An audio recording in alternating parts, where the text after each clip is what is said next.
आप लोग महापौर से मिलने पहुंचे हैं यहाँ पे, क्या बेसिक प्रॉब्लम है जिसको लेकर के आए हैं, या फिर जो भी मुहिम चला रहे हैं उसका मोटिव क्या है?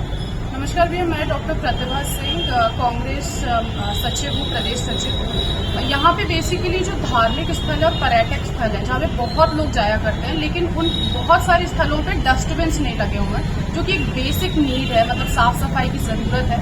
तो इसी के तहत हम लोग बाबा अजय भैया को एक लेटर देने आए थे, जिसमें हमने सारे पॉइंट्स लिखे हुए हैं कि किन किन जगहों पे डस्टबिन होने चाहिए।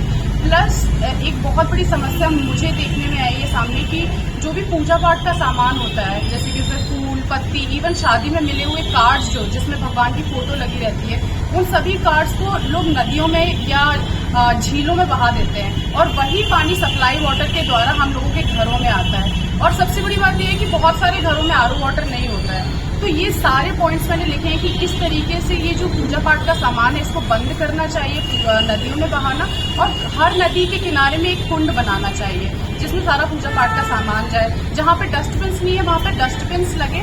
और लोगों को सबसे ज्यादा एक चीज की जरूरत लगी कि लोगों को जागरूक करने की बहुत जरूरत है कि पूजा पाठ का सामान ऐसे नदियों में ना बहाएं। तो यही सारे मुद्दे हमने लिखे हुए थे और हमने भैया को दिए भी हैं, और भैया ने हमें रिसीविंग दी, और भैया ने भी अपने विचार रखे इसमें। भैया का कहना ये है कि जो मंदिरों में जो भंडारा होता है, जिसमें बहुत ज्यादा कचरा फैल जाता है, तो वो भंडारे भी बंद होने चाहिए।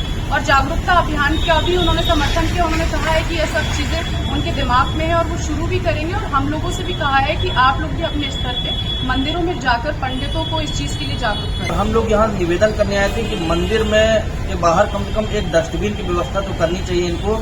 कि महापौर जी से बात की हमने, उन्होंने कहा कि डस्टबिन यहाँ चोरी हो जाती है, पर ऐसी व्यवस्था करें हर जगह, इंदौर, भोपाल, जबलपुर, हर जगह है, चीजें होती हैं, व्यवस्थित रहती हैं चीजें, पर रीवा में ऐसा क्यों नहीं हो पा रहा है? रीवा में हर मंदिर के बाहर डस्टबिन होना चाहिए। और एक नगर निगम को जागरूकता अभियान, क्योंकि नगर निगम जो है वो अगर गाइडलाइन जारी करेगा तो ऐसा नहीं है कि लोग उसको फॉलो नहीं करेंगे, उसको लोग जरूर फॉलो करेंगे। और नदियों में जो कचरा फेंका जाता है उसके लिए भी कुंड बनाए कि कुंड में वहाँ व्यवस्था करें, कुंड में कचरा एकत्रित हो और हर मंदिर में डस्टबिन की व्यवस्था हो। मैं डॉक्टर जयपाल सिंह, कुछ मुद्दों को लेकर हम माननीय महापौर जी से मिलने आए थे। महापौर जी से, जैसे डॉक्टर प्रतिभा सिंह जी ने बताया और विनय जी ने बताया, मुद्दों में चर्चा हुई। अब कारण हम देखते हैं कि भाई लोग फूल पत्ती या धार्मिक जो कचरा होता है वो नदी में क्यों बहाते हैं, ताकि उनकी धार्मिक भावनाएं आहत न हो। तो यही हम लोग जागरूकता अभियान के तहत उनको बताएंगे कि ये कुंड में डाला जाए कचरा, तो हमारी धार्मिक भावनाएं नहीं आहत होंगी। जलाने की जरूरत नहीं है, जलाने से धार्मिक भावनाएं आहत होती है, डस्टबिन में डालने से।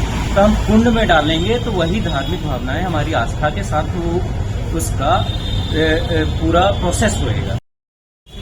मैं आम जनता से रिक्वेस्ट करना चाहता हूँ, मतलब उनको संदेश देना चाहता हूँ ये कि जैसे हम भंडारा करते हैं मंदिरों में, भगवान के लिए प्रसाद चढ़ाते हैं, तो अगर हम भगवान के मंदिर में भंडारा कर रहे हैं भगवान को प्रसाद चढ़ाने के लिए, कर्तव्य है कि भगवान के मतलब भगवान के घर को साफ रखें। और हम चाहते हैं, जैसे प्रतिभा मैम ने बोला कि अगर वहाँ से डस्टबिन की व्यवस्था कर दी जाए, ये जनता का काम है कि वहाँ पे डस्टबिन पे ले जाके खुद वो कचरा वहाँ पे रखें।